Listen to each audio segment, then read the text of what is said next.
je vais donner la parole à Guillaume Andreu. Bonjour à tous. Bon, ben, je suis ravi d'être parmi vous. Est-ce que vous êtes ravis d'être là, vous, déjà? Oui. Ouais. Vous êtes venus m'apprendre des choses. Alors, moi, ce que je suis venu vous dire aujourd'hui, c'est qu'on peut changer. Alors, pourquoi je vous dis ça? Parce que j'ai beaucoup de conversations dans mes échanges avec les gens que je rencontre comme ça, dans le quotidien, mais aussi avec les personnes qui viennent me consulter ou les personnes que j'ai en formation. Et souvent, ce qui se passe, c'est que les gens me parlent de leurs problèmes, de leurs difficultés. Et qu'est-ce que je remarque? Je remarque qu'en eux, il y a quelque chose qui doute du fait qu'ils peuvent changer. Il y a quelque chose qui doute du fait que ça puisse vraiment aller mieux.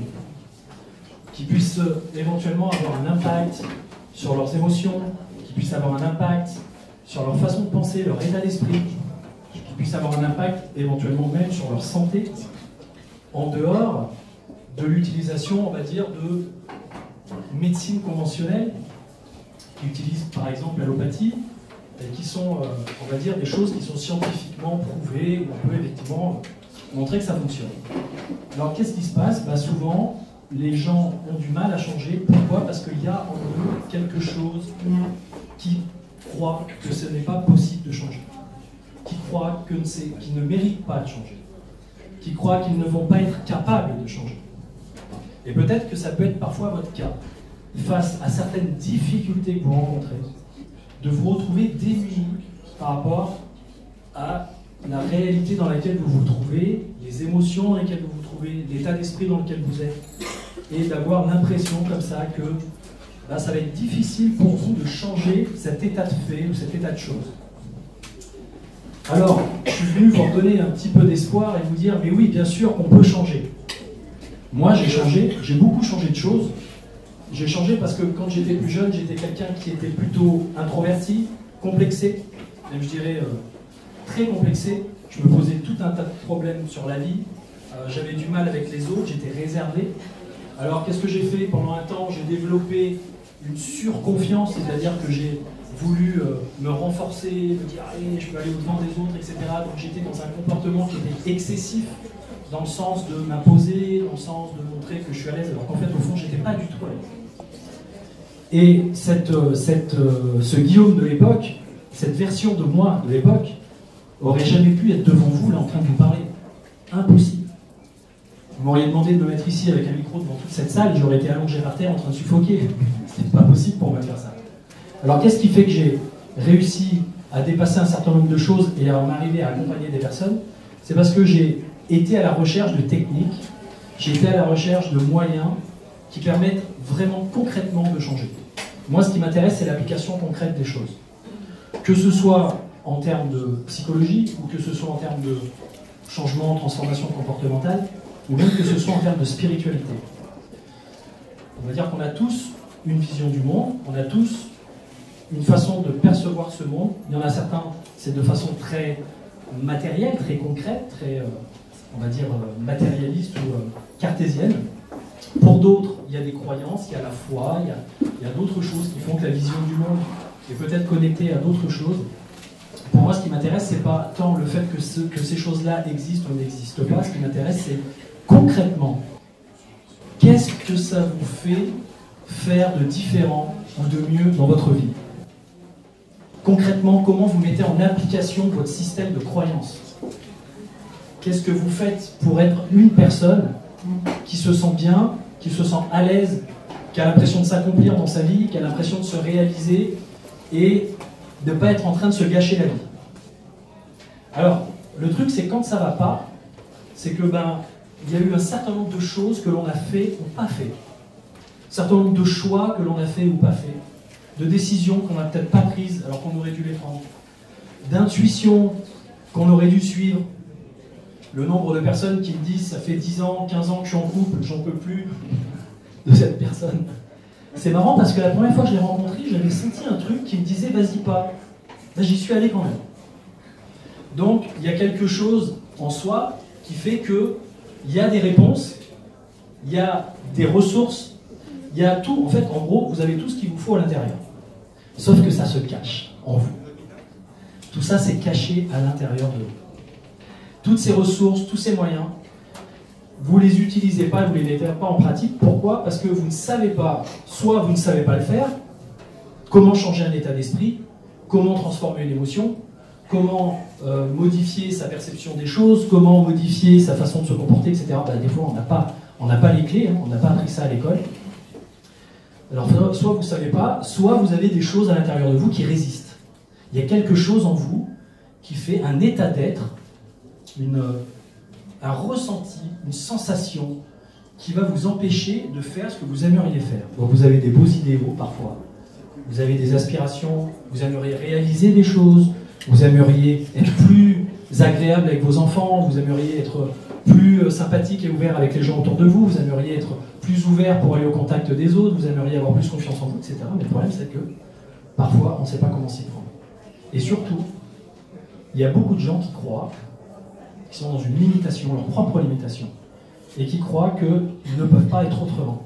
Le nombre de fois que j'entends « Ah oui, mais moi je suis comme ça ». Alors, je donne des formations en PNL. Je ne sais pas si vous connaissez la PNL, c'est la programmation neuro-linguistique. C'est un mot un peu barbare, programmation. En gros, ça veut dire qu'on change la configuration de votre système nerveux par le fait de communiquer d'une certaine façon avec vous et de vous permettre d'apprendre les choses d'une façon différente, de refaire des apprentissages, de changer des conditionnements. Cette discipline est issue de plein de techniques de psychologie, dont l'hypnose, qu'elle a décomposé pour comprendre ses modes de fonctionnement. Et quand les gens viennent me voir et qui commencent ces formations-là, bah, à chaque fois, en gros, ils me disent « Ah non, mais là, arrête, tous ces trucs que tu montres, là, c'est... Ah, mais je ne vais pas faire ça, mais c'est pas moi, ça. Mais je vais plus être moi si je fais ce genre de truc, etc. » Alors sachez que le changement ne veut pas dire que vous devez être quelqu'un d'autre que vous. Le changement, c'est vous en version améliorée. C'est-à-dire, c'est vous en vous dépouillant. C'est aussi ça, le développement personnel, un jour, amène les personnes à une notion de dépouillement personnel, c'est-à-dire de se dépouiller, de se défaire de ce qui ne correspond pas à qui vous êtes profondément, à qui vous êtes vraiment, en votre âme et conscience. C'est à ça que ça sert, ces outils-là. Si c'est pour simplement essayer de devenir la personne que vous n'êtes pas, si vous êtes quelqu'un qui n'est pas forcément entrepreneur et que vous allez vous mettre une grosse pression pour devenir entrepreneur alors que vous n'êtes pas entrepreneur, ça ne sert à rien, c'est peut-être pas votre chemin, c'est peut-être pas votre talent, c'est peut-être pas votre don. Donc il y a aussi une intelligence et il y a aussi une compréhension de soi à avoir, de se connaître, de savoir pourquoi je vis les choses de telle façon, quel est le sens de tout ça, quel est le sens de mon existence et quel sens je vais donner à ma vie. Moi c'est ça qui m'intéresse aujourd'hui, c'est d'accompagner les gens qui se trouvent dans des souffrances, tout simplement parce qu'ils manquent de sens. Et la plupart de vos souffrances sont des souffrances qui sont liées à un manque de sens, ou à un manque d'essence. Quand je dis un manque d'essence, c'est un manque de jus, un manque d'énergie, mais aussi un manque d'être en lien avec qui vous êtes profondément, avec votre essence, avec l'être que vous avez toujours été au fond, mais qui s'est bien enfermé sous des couches de peine, de difficultés, de colère, de frustration, et qui fait qu'au bout d'un moment, vous gérez votre vie tant bien que mal, parce que c'est pas facile, et vous avez l'impression d'être très éloigné de cet élan vital, de ce qu'il y a à l'intérieur de vous. Nous sommes devenus le résultat de nos pensées.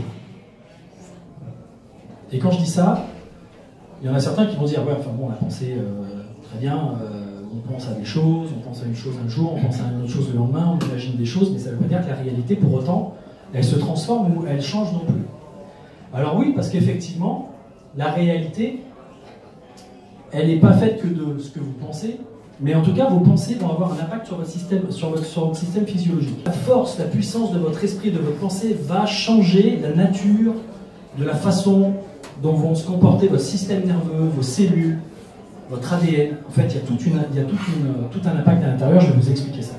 Donc, quand on se retrouve à vivre des expériences de vie qui nous choquent, des accidents, des traumatismes, des difficultés, des frustrations à ne pas avoir réussi à faire quelque chose qui a fait que ça a attaqué notre estime de nous-mêmes. On n'arrive plus à se donner de la valeur, on se sent mal. Quand on n'a pas écouté certaines intuitions qui du coup nous ont fait vivre des circonstances, qui nous ont fait ressentir des émotions négatives, qu'on n'a pas réussi à gérer ces émotions négatives, que ça a fini par se traduire et par s'imprimer dans les cellules, dans le corps, et que vous commencez à être malade et à avoir des difficultés physiques, des maladies chroniques, bah c'est tout simplement parce qu'à la base, vous n'avez pas su comment bien gérer votre système de pensée, votre façon de communiquer avec les autres et avec vous-même. Alors je vais vous donner peut-être une recette que vous connaissez déjà, c'est la recette de comment réussir à gâcher votre vie. Ok, ça vous intéresse ou pas? Qui veut la recette pour savoir comment on gâche sa vie? Il y a des gens qui viennent dire « Ah, mais j'étais venu pour des trucs positifs et tout. » Non, vous n'en aurez pas. Alors, l'idée c'est comment rentrer dans une dynamique d'insatisfaction.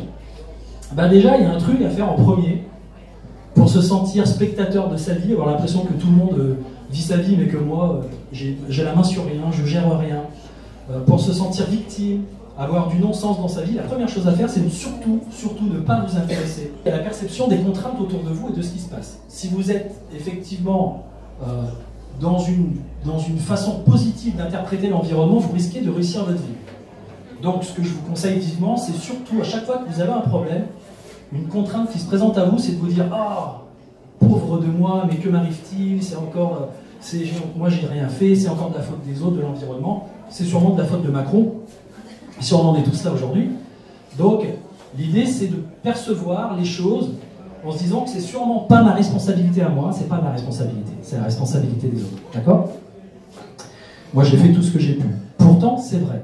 Quand je vous dis ça, je ne veux pas vous culpabiliser. Vous avez fait ce que vous avez pu avec ce que vous saviez à ce moment-là, avec les capacités que vous aviez à votre disposition. Là, je rigole un peu, hein, je grossis le trait. Ignorez ce qui est important pour vous. Ignorez votre système de valeurs. Qui aujourd'hui connaît, a travaillé en profondeur son système de valeurs? Ok? C'est juste vital en fait. Qu'est-ce qui est important pour vous? Qu'est-ce qui, dans votre système, dans votre identité, de façon identitaire, constitue votre identité? Vous savez, en France, on dit liberté, égalité, fraternité, c'est les valeurs constitutives de la France. C'est-à-dire qu'en gros, c'est écrit dans la Constitution. Donc tous les choix qu'on fait politiques, les lois, les règles qu'on met en pratique sont en lien avec ce système de valeurs. Si vous n'avez pas travaillé ça, vos besoins, vos valeurs, l'identité, qui êtes-vous, au regard du monde, c'est difficile d'être en relation avec les autres. C'est difficile de faire des choix de vie. C'est difficile de savoir quelle va être la destinée que je vais me tracer qui va vraiment venir me nourrir profondément. Alors je fais des choix, on va dire des choix de survie, je fais des choix par défaut. Ah bah il faut que je trouve un job, ah bah il faut que je gagne un peu d'argent parce que c'est compliqué en ce moment. Ah bah je vais me mettre avec cette personne parce qu'elle semble être sympa, alors je suis pas très amoureux, mais ça va mieux que d'être tout seul et de subir la solitude, etc. Donc on fait des choix ou alors je vais rester célibataire, parce qu'au bout d'un moment quand on est célibataire on finit par tomber amoureux de sa liberté. Et donc l'idée c'est, qui suis-je vraiment profondément? Quels sont mes besoins? Quelles sont mes valeurs? Qu'est-ce qui est important? Si vous ne le faites pas, vous ignorez ce qui est important, vous allez avoir une vision du monde qui va se limiter, qui va se réduire, parce que vous n'allez pas savoir comment faire pour vous sentir mieux. Comment faire pour vous affirmer auprès des autres, pour dire, voilà, ça c'est bon pour moi, ça c'est pas bon pour moi, ça je suis d'accord, ça je ne suis plus d'accord, etc., etc. Pourquoi? Parce que tant que votre valeur intérieure n'est pas suffisamment présente dans votre système de ressenti, automatiquement, l'environnement extérieur va prendre un pouvoir sur vous. Vous donnez votre pouvoir quand vous n'êtes plus conscient de votre valeur. D'accord? Donc l'idée, c'est que ça va vous faire avoir une vision du monde qui risque d'être sans but. Voilà, je suis dans le brouillard, je ne sais pas ce que je veux, je ne sais pas quels sont mes projets l'année prochaine, le mois prochain. En couple, c'est pareil, on ne sait pas trop ce qu'on veut, où on va, etc. Donc j'ai pas de rêve, j'ai pas de sens, j'ai pas de but, et tout ça, psychologiquement, c'est très compliqué, ça fait beaucoup souffrir. Alors quand on se retrouve à souffrir pour un problème de je ne sais pas exactement où est-ce que je veux aller et ce que je veux faire de ma vie, parce que je ne sais même pas si je vais réussir. Imaginons que j'ai une super idée pour ma vie, peut-être que je ne serai pas capable de la réaliser, de la mettre en place. Alors qu'est-ce qui se passe? Je suis mal dans mon présent, je suis pas bien. Et qu'est-ce que j'ai tendance à faire? J'ai tendance à me retourner vers mon passé et à me dire, qu'est-ce qu'il y a dans mon passé? Pourquoi j'en suis là aujourd'hui? Pourquoi? Qu'est-ce qui s'est passé dans mon passé avec mes parents, avec ma famille, avec mes profs, avec tout le monde, dans mes vies antérieures, dans tout ce que vous voulez? Qu'est-ce qui s'est passé qui fait qu'aujourd'hui je ne suis pas bien dans ma peau? Et donc les personnes, beaucoup de personnes cherchent. En fait, la vie, elle est là, et ils avancent à reculons. Ou alors ils n'avancent pas parce que tant qu'ils n'auront pas compris et tant qu'ils n'auront pas débarrassé et nettoyé toutes les mémoires et toutes les problématiques qu'ils ont eues dans le passé, déraciner toutes les vieux trucs qui ne vont pas, ils n'arriveront plus à se retourner, ils ne se retourneront pas pour regarder l'avenir. Donc l'idée, c'est toujours d'avoir cette double vision. C'est où est-ce que je veux aller et qu'est-ce qui m'empêche d'y aller, de façon à ce que je puisse aller déraciner la chose qui m'empêche d'y aller. Mais l'idée, c'est d'avoir du sens. Si vous n'avez pas de sens, vous allez souffrir. Et il y a beaucoup de vos souffrances que vous croyez être des souffrances liées à des traumatismes et à des difficultés passées qui sont en réalité des souffrances liées au fait que vous ne savez pas totalement, vous n'êtes pas totalement en accord avec qui vous êtes, profondément aligné avec une vision de votre vie qui est claire et que vous avez envie de faire respecter et d'honorer et d'incarner à fond. Donc qu'est-ce qui se passe? Je me sens insatisfait, je me démotive, mes états internes, c'est-à-dire mes ressentis, mon énergie, ma façon de m'alimenter, ma façon de me comporter, est-ce que je vais faire du sport, etc. Bah, pas vraiment. Donc je vais me retrouver dans des limitations, dans du stress, dans des états physiques, émotionnels compliqués, je vais manger plus de pizza, manger plus de chocolat, boire plus d'alcool, je vais fumer plus de cigarettes, je vais faire moins de sport. C'est le genre de risque, je vais compenser mon mal-être et je vais m'offrir des petites récompenses de plaisir pour aller mieux, mais qui ne vont pas forcément, au fond, me donner une vraie énergie, une vraie vitalité et une envie d'aller de l'avant. D'accord? Donc l'idée, c'est que je vais rentrer dans des automatismes de fonctionnement, donc des habitudes que vous faites, des petits schémas. Voilà. Je vais peut-être me coucher trop tard, je vais peut-être pas faire la petite sieste que je devrais faire la journée, j'en sais rien, enfin il y a plein de choses. Vous allez prendre de mauvaises habitudes qui vont parfois vous entraîner, hein, je ne parle pas pour tout le monde, heureusement que à des moments ça va bien, mais c'est quand on est dans les dynamiques où ça va moins bien que tout ça s'enclenche négativement. Alors automatiquement, je suis mal luné, vous savez que j'ai pas la petite clé là, hein, j'ai pas ouvert la petite clé de qui je suis vraiment, au fond, d'accord? Je suis mal luné, je suis en colère, je m'irrite, je suis frustré dès que les choses vont pas dans le sens de ce que je veux, j'ai l'impression de perdre le contrôle, je me mets en mode survie. En mode survie, je combats contre les personnes à l'extérieur. C'est-à-dire le monde est dur, le monde est compliqué, il y a des gilets jaunes. Surtout, ne sortons pas de chez nous. Moi, hier, j'ai roulé toute la journée de Lyon à ici pour venir. J'aurais pu me dire, ah non, les gilets jaunes, ils vont peut-être faire des barrages, ça va être compliqué, je ne vais pas venir. Non, j'ai pris ma voiture, je suis venu. Et en fait, ils m'ont ouvert tous les péages. Donc, j'ai pas payé de péage. Donc moi je dis merci. En fait, il y a des gens qui vont interpréter les choses d'une façon négative et les contraintes, mais à un moment donné, non, il peut se passer des choses super. Donc, les relations conflictuelles, etc. Donc qu'est-ce qui se passe? Eh ben, je rentre dans une perspective, dans une dynamique de régression. Et pourquoi? Comme je dis, mieux vaut penser, enfin c'est pas moi qui le dis, c'est Francis Blanche, mais dans un monde qui change tout le temps, mieux vaut penser le changement que changer le pansement. Si vous avez mal, si vous n'êtes pas bien, et que vous ne faites que mettre en place des pratiques qui vont juste vous soulager, vous n'allez pas vraiment changer en fait. Vous n'allez que traiter le symptôme, comme on dit dans certaines disciplines. On ne va pas aller traiter la cause, mais le symptôme. D'accord? Donc l'idée, c'est d'arrêter de changer juste le pansement et de penser le changement. Donc on a de se mettre en mode créativité. Qu'est-ce que je veux vraiment dans ma vie? Qu'est-ce que je pourrais mettre en place de nouveau dans ma vie pour que ça fonctionne? Et l'idée, c'est que la bonne nouvelle, c'est que tout change tout le temps. Tout change tout le temps. Les saisons changent, le rythme des journées change. Vous changez, votre humeur change, même si vous ne faites rien pour que ça change tout seul. Il y a plein de choses qui sont tout le temps en train de se changer, et vous pouvez piloter ça, vous pouvez vous transformer vous-même. Ok, super Guillaume, j'aimerais bien savoir comment on fait, parce que moi j'ai tel problème, j'ai telle complications physiques, j'ai telle complication émotionnelle, j'ai des difficultés comportementales, etc. Comment je fais? Ben oui, effectivement, vous êtes face au fait que vos cellules et votre corps se sont habitués, se sont accoutumés à une certaine façon de fonctionner. Dans votre façon de penser le monde, dans votre façon de ressentir les choses, vos habitudes comportementales. Alors qu'est-ce qui se passe dans votre cerveau? En réalité, votre cerveau, il est magicien. Il peut tout changer.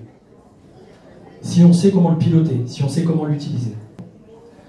Donc votre cerveau magicien, qu'est-ce qui se passe? Quand vous avez une pensée, quand vous percevez quelque chose dans votre environnement, une situation, quelqu'un arrive par exemple, je ne sais pas, vous aviez l'intention de faire quelque chose, cette personne vous empêche de faire cette chose que vous avez l'intention de faire, vous sentez que ça vous irrite et que ça fait monter la colère. La colère, c'est quoi? C'est une émotion de combativité, c'est une émotion qui vous permet de dire « Oh, j'y vais quand même, il veut m'empêcher, moi j'ai envie de le faire, j'ai pas envie de me sentir frustré, j'ai pas envie de me sentir triste non plus, donc je me mets dans la colère. » D'accord? Alors qu'est-ce qui se passe? Vous allez percevoir cette personne, votre système visuel, auditif, kinesthésique, tout ça va percevoir la réalité qui se passe, et dans votre cerveau, au niveau du néocortex ici, vous allez avoir tous les liens qui vont se créer de vos perceptions entre le visuel, l'auditif, le sensoriel, etc. Et il va y avoir aussi votre cerveau limbique ici, qui est, on va dire, le cerveau, là c'est le cerveau informatif, le cerveau qui traite l'information, qui vous permet de réfléchir, de raisonner, etc. Ici vous avez ce qu'on appelle la partie limbique, c'est pas un cerveau, hein, c'est une partie seulement du cerveau. Cette partie, elle est liée à la mémorisation, à vos émotions, à vos souvenirs, à ce que vous ressentez, à vos affects. Donc, quand vous allez percevoir cette personne, vous allez voir qu'elle arrive avec un certain comportement, vous allez avoir tout de suite votre cerveau qui va se dire « Oulala, cette personne-là, elle a l'air, dans son visage, dans son attitude, etc., elle a l'air de vouloir s'opposer à moi par rapport à ce que je veux faire. » Votre esprit va commencer à raisonner. Qu'est-ce que je fais? Je me laisse faire, je me laisse abattre, enfin je me laisse dominer par cette personne en colère, ou je me mets moi-même en colère pour répondre, etc. Et votre système nerveux reptilien, qui lui est la partie très inconsciente de vous-même, qui vous fait agir de façon très automatique, eh ben, elle va vous faire avoir une impulsion, une réaction. J'ai envie de me mettre en colère. Alors si vous avez un néocortex et une façon de raisonner qui est suffisamment forte, vous allez pouvoir calmer l'animal à l'intérieur de vous, qui aura envie de mettre un coup de griffe, ou de mordre, ou d'attaquer, et vous allez vous dire, ok, très bien, bon, il a l'air de s'opposer à moi, comment je peux faire pour gérer ce problème? Alors si vous choisissez à ce moment-là, si vous choisissez la colère pour gérer la problématique, alors qu'est-ce qui va se passer? En fait, ici, là, à l'intérieur de votre système, on va dire limbique, vous avez ce qu'on appelle l'hypothalamus et l'hypophyse, ce sont deux glandes qui sont en fait des usines chimiques, neurochimiques. Ça transforme ce que vous percevez comme information du monde extérieur en des substances, neurohormones, neuropeptides, en des substances qui vont partir dans votre corps, par le sang, etc., et qui vont aller donner de l'information à vos cellules pour que vos cellules réagissent. Donc si d'un coup je me dis, allez, dans cette situation je me mets en colère, parce que je sens la colère qui monte et que j'ai pas envie de la réprimer, allez, je me mets en colère, et bien mon cerveau envoie toute une, on va dire, une construction de petites hormones, c'est des petites protéines. Ces petites protéines, on appelle ça des chaînes de protéines, elles vont aller dans certaines cellules de votre corps, et ces cellules, elles vont reconnaître ces petites protéines, elles vont reconnaître leurs vibrations, etc. Et elles vont commencer à se dire, ok, on se met en colère. Donc, les reins vont mettre en place de la cortisol, de l'adrénaline, vous allez sentir que le sang part du ventre, que vous allez avoir les mains qui vont commencer à se contracter, les mâchoires qui se contractent, etc. Enfin, tout votre corps est en train de bouger. D'accord? Alors le problème de ces petites neuropeptides, c'est que ce sont des protéines. Et de quoi se nourrissent vos cellules? De protéines. L'oxygène, elle s'en sert pour métaboliser les protéines. Donc, qu'est-ce qui se passe? Quand vous avez une petite protéine de colère qui arrive, elle, la cellule dans votre corps, elle se dit « Ouais, à manger ». Elle se fout de savoir si c'est bien ou pas bien que vous vous mettiez en colère, et quel impact ça va avoir sur votre vie. D'accord? Et plus vous allez vous mettre en colère, souvent, plus elle va construire comme des récepteurs, ça s'appelle des récepteurs cellulaires, des petites bouches pour manger encore plus de colère. Il va y avoir un truc, puis votre cellule va s'habituer à une petite dose de colère, elle va en vouloir plus. Et ce qui va se passer, c'est que du coup, votre corps, de façon très inconsciente, va vous envoyer des informations, au cerveau, pour dire, là, dans cette situation-là, tu ferais bien de te mettre en colère. Pourquoi? Parce que, en fait, moi, j'ai l'habitude de me nourrir de ces substances, je baigne dans un jus, dans une soupe neurochimique à l'intérieur qui est faite avec aussi ces neuropeptides, et d'une certaine façon, il y a une accoutumance, il y a une habituation. Et tout votre système se met à s'habituer. Donc au début, quand vous avez une émotion, ça dure 3-4 minutes. La colère, c'est une émotion, ça dure 3-4 minutes. Si vous continuez avec votre système de pensée, d'entretenir la colère, ah ben j'ai bien fait de me mettre en colère, hein, parce que quand même celui-là il est arrivé, il voulait me poser, il s'est posé à moi, c'était pas mal. Oh, ouais. J'entretiens le truc. Je vais me mettre de mauvaise humeur. Je vais être dans une humeur. L'humeur, vous savez ce que c'est, hein, c'est tout ce qui touche au liquide interstitiel, etc. Donc vous êtes dans une mauvaise humeur, dans une humeur de colère. Ça va durer peut-être quelques heures. Mais une fois que vous êtes là-dedans, la moindre chose qui va se passer dans votre vie qui ne vous convient pas, qu'est-ce qui va se passer? Bah, vous allez vous mettre en colère très vite. C'est-à-dire que vous allez avoir une réaction très rapide qui va se mettre en place. Si le lendemain, vous vous mettez en colère encore très vite parce que vous n'avez pas pris la maîtrise de votre pensée pour changer la façon de faire, et ben, le lendemain, vous allez être encore en colère. Si vous faites ça pendant une semaine, pendant 2 semaines, pendant 3 semaines, pendant quelques mois, ça va devenir un tempérament. Ensuite, ça va devenir un genre de caractère. Et à partir de l'âge de 35 ans, mauvaise nouvelle, ça devient une... Pas une maladie, ça devient un trait de caractère, une identité. Vous êtes colérique. Les gens vont vous dire, cette personne est colérique, elle est tout le temps en colère.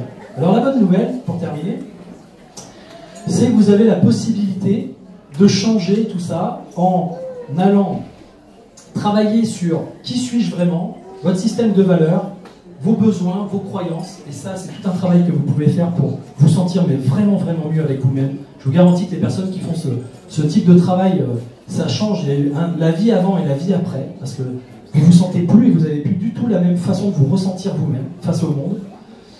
D'avoir une vision des objectifs, des aspirations qui vous permettent de satisfaire cet important pour vous.